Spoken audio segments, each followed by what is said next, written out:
The following is a clip from Forrester University's 5 Steps to Creating a Successful Public Outreach Campaign, presented by Erica Hooper and available in full at forresteruniversity.net. Enjoy the clip. I'm going to go into step 3, which is now that you've done your baseline and you've identified your audience, now what you want to do is craft your message. As part of crafting your message, the first thing you need to remember is those shoes. So figuring out what those barriers, you know what those barriers and motivators are. So now you really want to use those barriers and motivators to create your campaigns.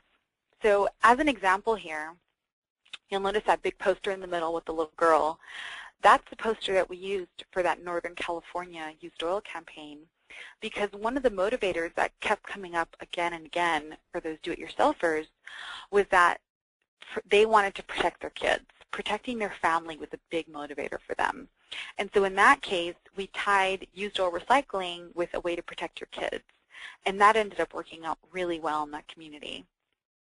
So similarly, if on the top left, instead of using a motivator, there we addressed a barrier for a recycling program that we did. And one of the barriers that we found was that recycling was just so complicated. Like there was, tons of different things and numbers, and this was and this wasn't, and this was sometimes.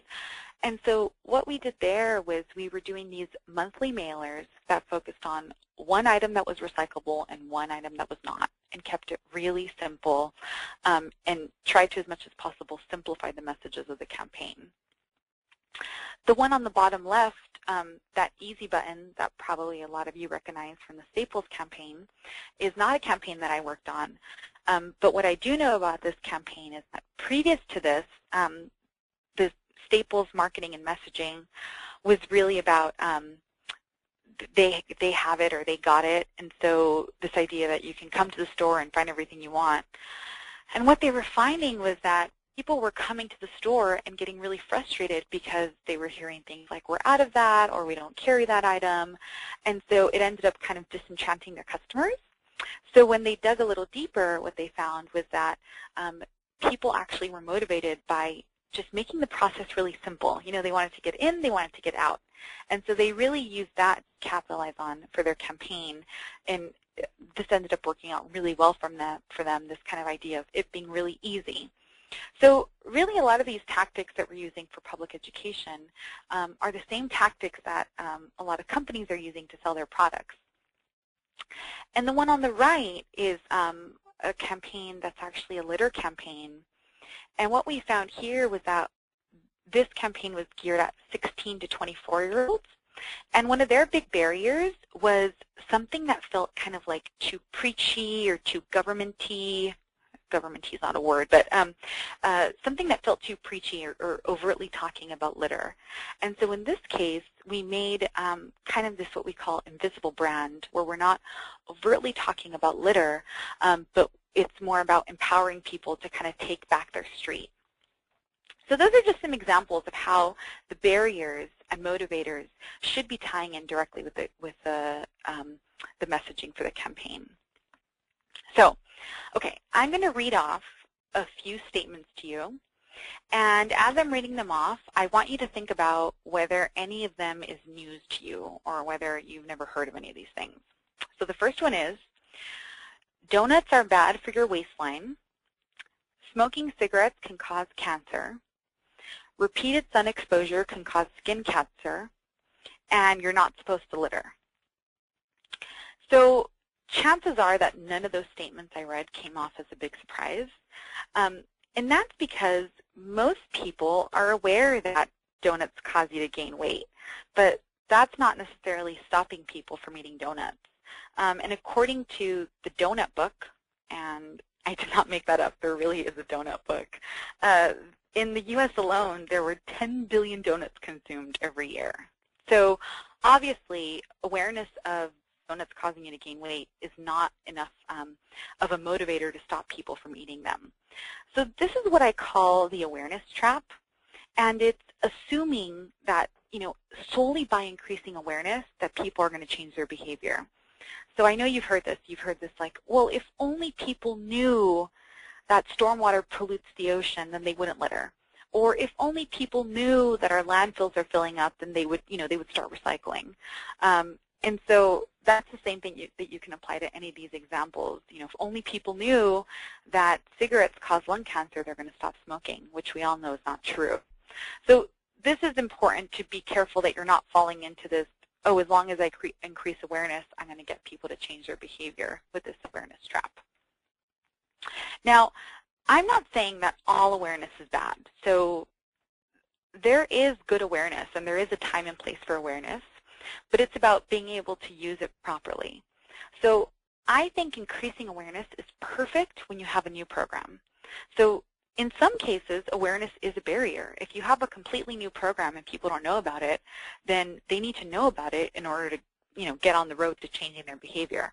So as an example, on the left-hand side, you see a poster there about recycling, and at this point, you're probably thinking, well, this is certainly not an awareness issue because a lot of people know about recycling. But for this specific case, in this specific program, the city was newly launching recycling in apartment complexes.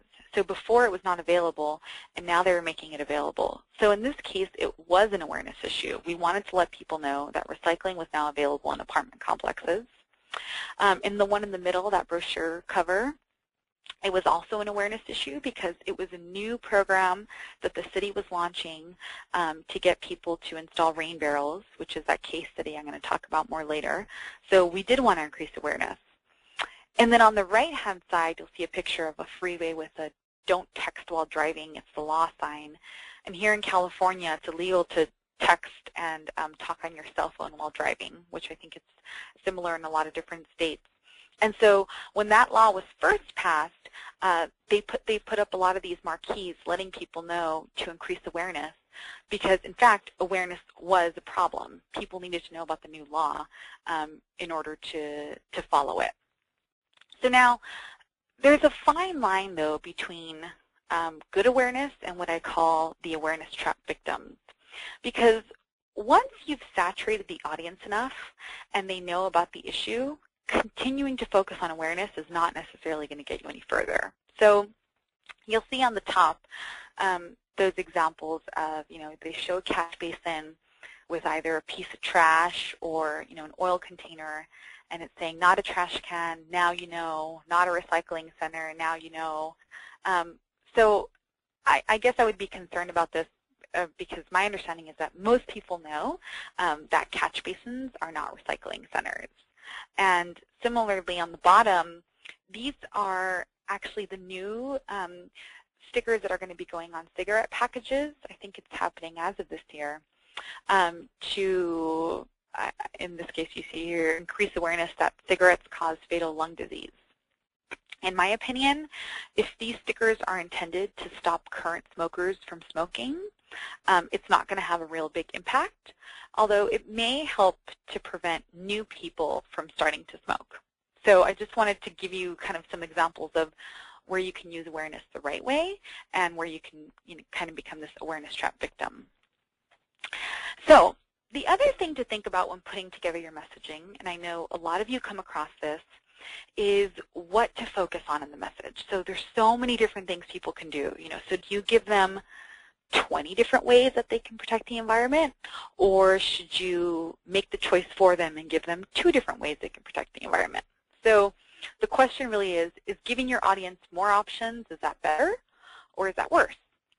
So in order to illustrate this, I wanted to actually tell you about a study that was done by a psychologist, and I call it the JAM study, because what they did, what the researchers did, was they set up these 2 booths in a supermarket on Saturdays, and one of the booths had 24 samples of jam, and the second booth had 6 samples of jam. And what they were trying to see was, what they were doing was they were sampling it. When you go to the stores and they give you samples of the food, so they were sampling these jams. And they wanted to see how many people would buy the jam, if it made a difference whether they had 24 options or whether they only had 6 options.